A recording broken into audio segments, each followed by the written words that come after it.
Hi, my name is Valerie Johnson. I am a physical therapist and founder of Balance Therapy here in Fort Worth. I specialize in treating dizziness and balance and also Parkinson's disease.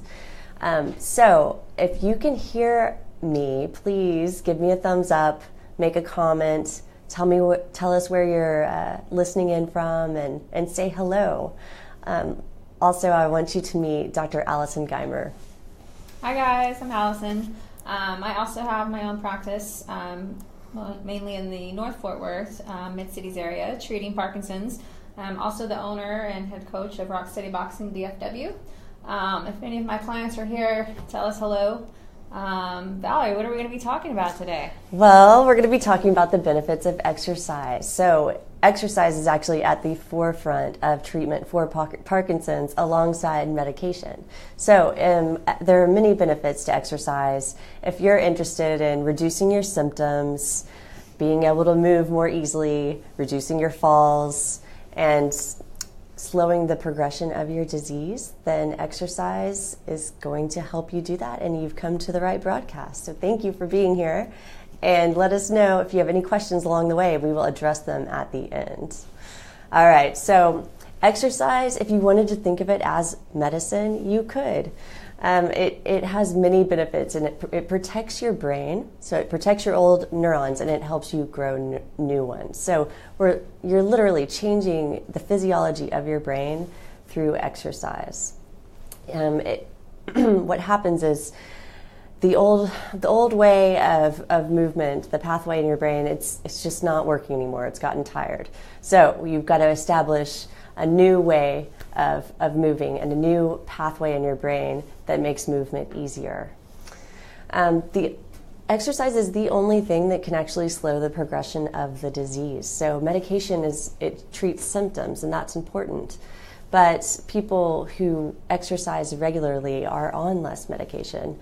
Also, studies show that people who exercise and take medication have better outcomes than people who just take medication alone. All right, so the other benefit of exercise is that it suppresses symptoms, both motor and non-motor symptoms. So motor symptoms that decrease with exercise include slow movements, bradykinesia, rigidity, stiffness, and tremor. And non-motor symptoms that can be managed with exercise include constipation, stress management, anxiety, depression. Also can help improve the quality of your sleep. All of these are very, very common among Parkinson's people.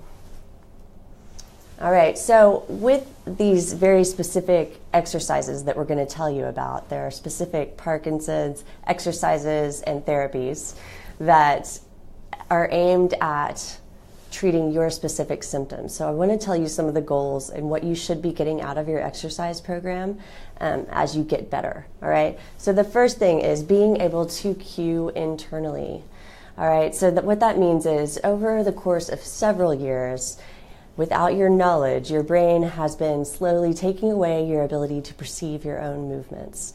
You're not as good at monitoring your own body movements, and your body and spatial awareness decreases. So you really have to kind of relearn what normal movement feels like and how to know if you're moving adequately enough. That's one of the things that you're just going to have to kind of relearn how to do. The timing of movement improves with exercise. So things like swinging your arms and taking steps at the same time can get better with practice and with exercise. I don't know if you ever feel uncoordinated, but exercise can help with coordination for Parkinson's. Posture is a really big one. A lot of the exercises that we do are aimed at improving your posture. You see, with Parkinson's disease, your flexors, the muscles in the front of your body, get tight and they overpower your extensors. Your extensors are meant to hold you upright against gravity.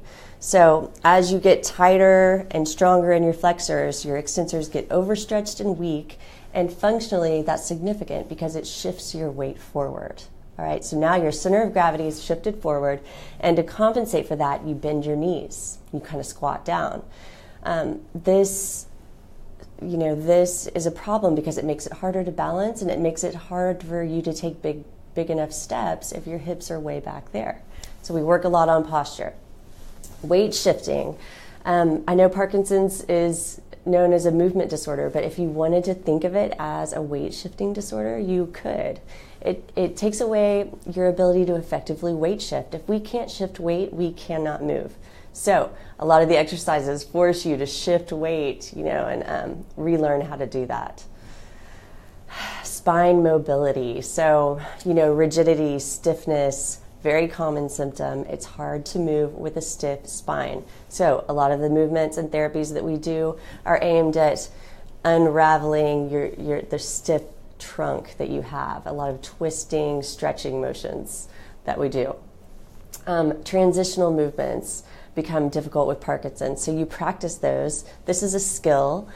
Things like stooping and reaching for something off of the floor, getting out of a chair, getting in and out of bed. Okay, these are skills. You learned how to do them once, and you're going to kind of relearn how to do them in therapy and through these exercises. It comes down to being flexible and being able to shift weight properly. All right, so the 6 exercise essentials that we're going to talk about today are going to start right now. So the first one, timing matters. Timing matters. What that means is the sooner you start exercising, the better. All right, hopefully at diagnosis, but it's not too late. All right, and we'll talk about that more in a minute. Secondly, it needs to be physically challenging. In 2 ways, you really want to focus on challenging yourself physically. One of those is aerobic conditioning, all right? You got to get your heart rate up. The other one is challenging your skill set. We'll talk about why in a minute. All right, it's got to be mentally challenging. You want to be very in tune with what you're doing while you're exercising. It's important that you're mentally engaged with the activities that you're doing. All right, you want to exercise in an enriched environment. What that means is you want to be having positive interactions with your environment and also with others. It needs to be fun and social. You want to have camaraderie and support. All right, the reason for this is because your brain learns better under these conditions. All right, it's a lifelong commitment. If you have Parkinson's, you want a best management, you manage it, you really have to realize that your commitment to exercise is for life. So you're going to be exercising for the rest of your life. Open-mindedness. I like to warn people about this really, because a lot of these movements and therapies that we do are meant to bring you out of your comfort zone, movement-wise. So you're going to feel kind of ridiculous at times and silly. It's going to feel strange. You're going to feel like, I haven't moved like this in a really long time. All of that is good. I know that if you're feeling these things, we're getting your brain's attention, and that's where the magic happens. Okay, so at the time of diagnosis, studies show that people with Parkinson's have already begun to withdraw from their recreational activities, their leisure activities. They're just more sedentary. Some of this might have to do with just age-related changes. Some of it has to do with Parkinson's symptoms and whatever else. But it's good to be aware of, and hopefully at diagnosis you were told to start exercising. But if you're just now finding out, that's okay too. All right. It's never too late. Right. Let's talk about that, actually. So the people who did start exercising sooner, it was important because they still had more dopamine neurons intact. And by exercising, they were able to protect those neurons and keep them around longer. All right. But it also they were also able to make their brains work more efficiently. So the dopamine neurons that were kind of holding on for dear life, they were able to work more efficiently, and kind of, the damaged circuits were suddenly working more efficiently, and their brain actually grew new receptors. So the little dopamine that you have left in there, your brain is just drinking it up better. So your brain is working more efficiently. All right, but the people who started exercising later in life, they still saw the benefits of exercise, like symptom reduction and everything that we've talked about. It's just that it took them a little bit longer to see those benefits. So be patient with yourself. Also, older exercisers or later exercisers, they just had generally healthier brains. Their brains had less inflammation, less oxidative stress. They basically, their brains, they slowed the aging of their brain. And if you're going to be combating something like Parkinson's, you want to have as healthy of a brain baseline as possible. All right, so with physically challenging, in a nutshell, both aerobic and skill training, you've got to be challenging yourself. If it isn't challenging you, we like to say it isn't changing you. You have to give your brain a reason to change. If you're just sitting on the bike, thinking about all the dry cleaning you need to do and getting on autopilot, you're not going to get any better. Your brain already knows how to do that, and it's getting tired of it. Okay, we got to get your brain's attention, and we got to demand more of your body. Okay. You really, the key is that you push beyond your self-selected pace and intensity. You've got to push harder, work faster, bigger than you would prefer. It's hard to do alone, which we'll talk about. Okay, progressive aerobic exercise, a little bit more about this. I just want to tell you, it helps to know why it's good for you. If you're going to be working this hard, it's motivating to know why you're doing it. All right, what it does is it actually lights up the part of your brain that is responsible for working memory and attention. These are the parts of your brain that allow you to learn new skills and see them through. So it's a beautiful marriage between aerobic exercise and skills training, because now the brain, thanks to your aerobic exercise, is primed and ready to learn new skills. All right, skill acquisition. Okay, again, relearning what normal movement feels like. You've lost that ability to self-monitor your movements. You need to practice the skills that you don't want to lose. You may have noticed it's not as easy to get out of bed as it used to be. It's not as easy to get up out of a chair. You learned how to do this once in life. You kind of have to learn how to do it again. I describe it, and it's like we choreograph ways of getting out of bed. So you're using a different pathway in the brain to create the same movement, and it takes some finesse, but it can be done. So things like walking, getting in and out of bed in chairs, these are skills. The skills training is really where we're changing the wiring of your brain, changing your brain physiology. All right, so it's hard to do these things by yourself, okay? So it really helps to establish some kind of support team and some sort of feedback mechanism. When you're first getting started, it helps to have somebody with some trained eyes to look at you and tell you, no, this is how you're moving, this is where you need to improve. Because you don't really know without that feedback. That external cue. Video feedback is also very useful. I've seen people set up video cameras of them running on the treadmill. I use video a lot in therapy. I show people how they're moving, and it almost always blows their mind. You'll be surprised if you see yourself move on video. If you're having trouble with your voice, have you ever listened to a recording of your voice? It might surprise you what you hear. All right? So I swear, like, gaining that awareness is 90% of the battle. You want to personalize your exercise program. They say if you've worked with one person with Parkinson's, you've worked with one person with Parkinson's. Everybody has their individual challenges and has different skill needs. So your therapist can help you identify, where you need to focus. I like to use treadmills as an example. Treadmills are brilliant for Parkinson's disease. What you do is you get on the treadmill and you set the speed up a little bit higher than you would like, okay? So then you just keep going. You're going to have to keep chasing after the treadmill. You have to keep up with it. You don't get to, slow down and go to a preferred speed that won't change your brain.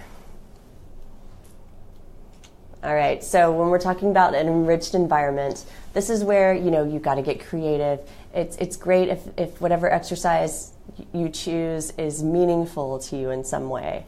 If it's a creative outlet, that's great. If it's socially stimulating, that's great. Having a supportive, group around you, a supportive trainer or coach, somebody, cheering you on and cueing you. All good things. Also, novel activities are really good for your brain, something that you don't do every day. One example is to, dance around with big dancing movements with a juggling scarf. Drumming on the physio ball with, what do you call those things? Boom whackers. Boom whackers. Dancing is a wonderful creative outlet for people, and boxing is too, as we know from Allison. So you can also use music. What it does is it promotes brain health, and your brain learns better under these conditions. All right, it's important that your exercise is mentally engaging, challenging. Sometimes therapists will have people count backwards while they exercise or while they're trying to do a task. That would make me hate exercising, and I'd be less likely to do that. I think it's my favorite way to engage people is to have them think about what they're doing. It's got to be kind of a mind-body experience. You're choosing to move exactly the way you want to be moving. You're pushing yourself to move. You're very present in this activity. Okay, so you might be wondering, how much exercise do I really need to get? Well, research suggests that if you want to significantly reduce your symptoms, you want to exercise at least 2.5 hours a week, or about 20 minutes a day.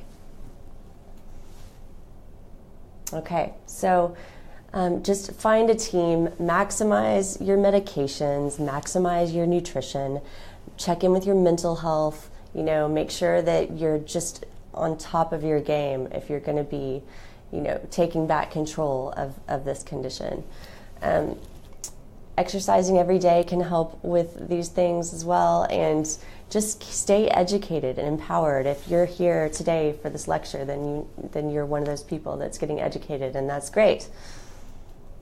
Okay, I'm going to let Allison tell you more about what resources are out in the community for you. Okay, let me give you this.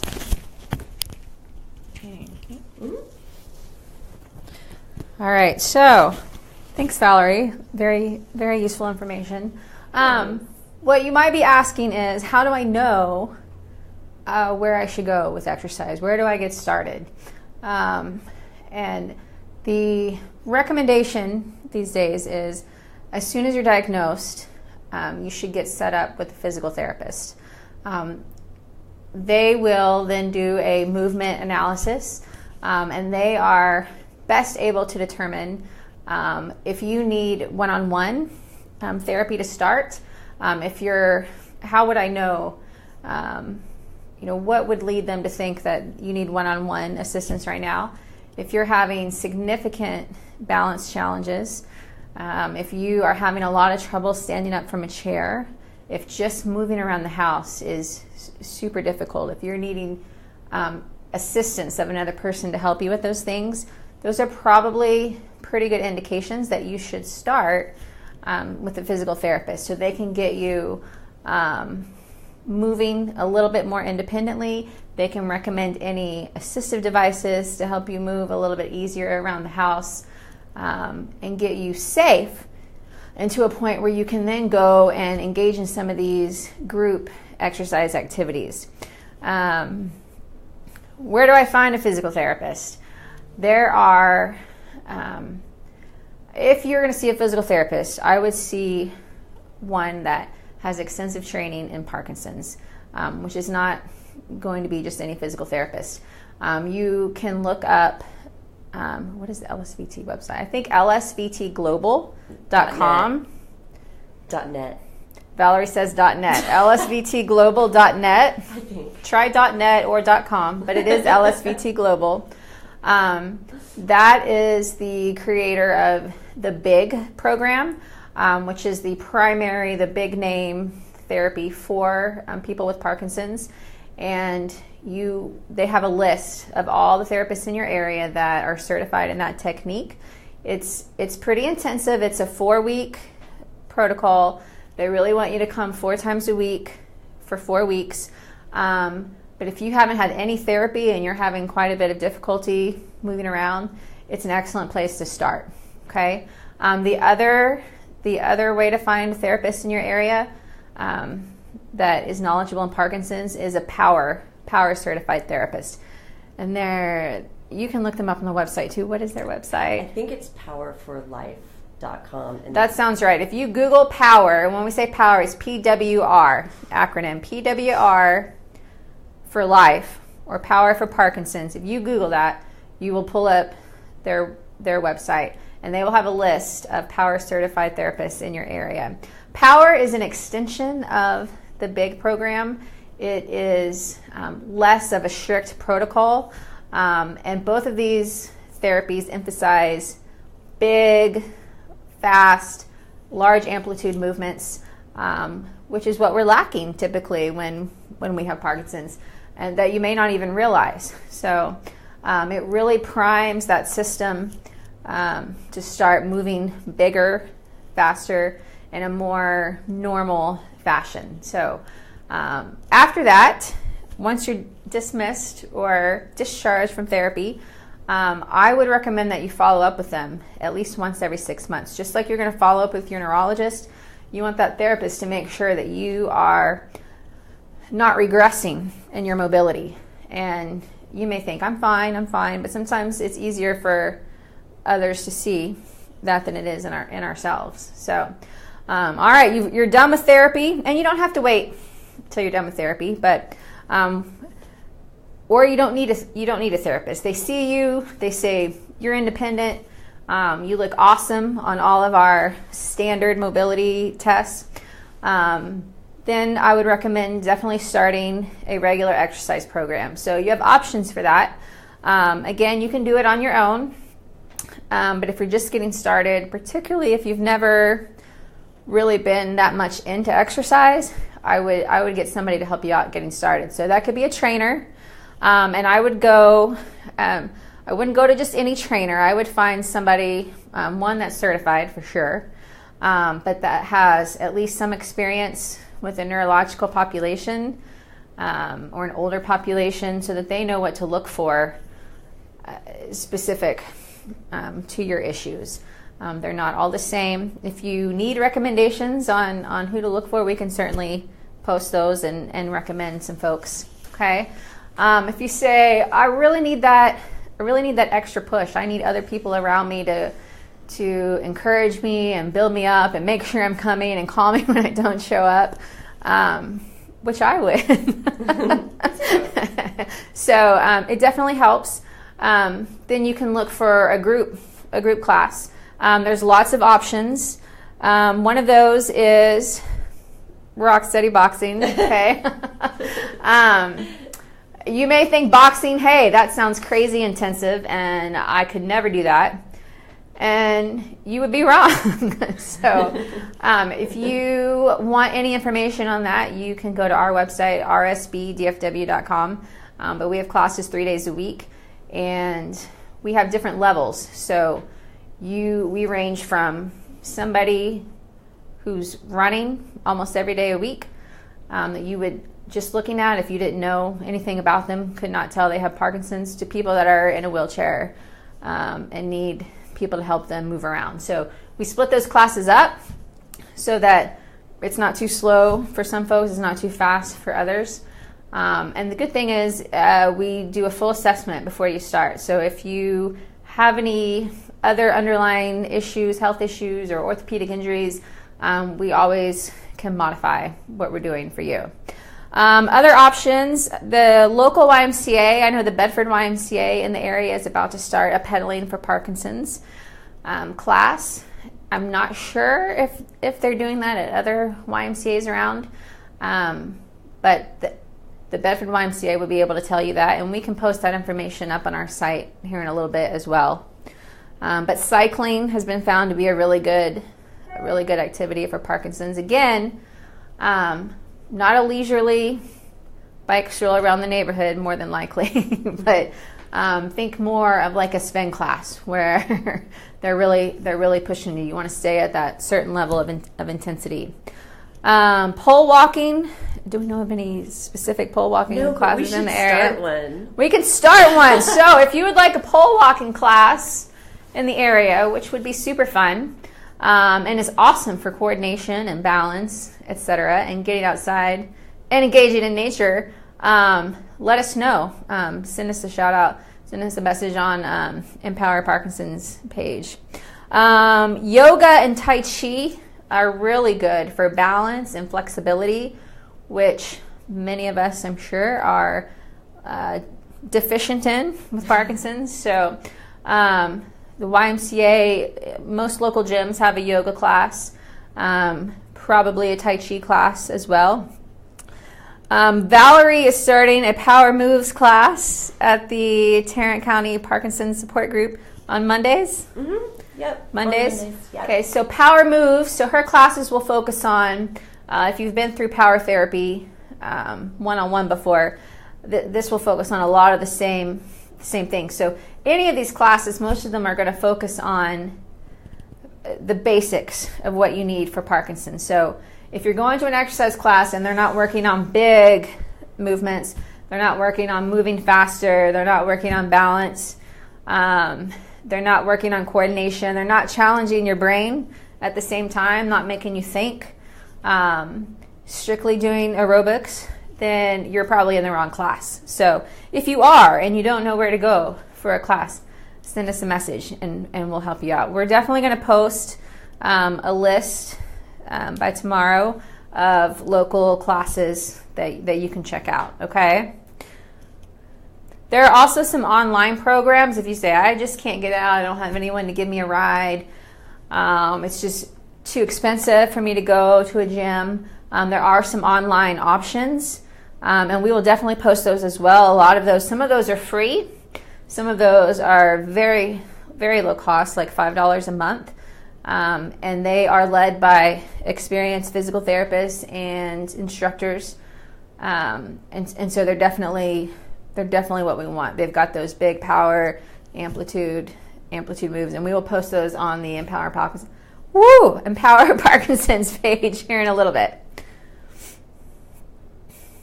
Okay, I'll summarize. Okay. All right, guys. In summary, remember, the sooner the better, but it's not too late. You want to work harder than your self-selected effort and intensity. You want progressive aerobic exercise, and you want skills training. You want to practice the skills that you don't want to lose. And it's a lifelong commitment to exercise and therapy. You're going to be going for the rest of your life between therapy and exercise maintenance programs. And I really want to thank you for coming today. It's just so much fun to have a way to reach you guys. I'm looking forward to reading your comments, and we can address some of those right now if you have any questions.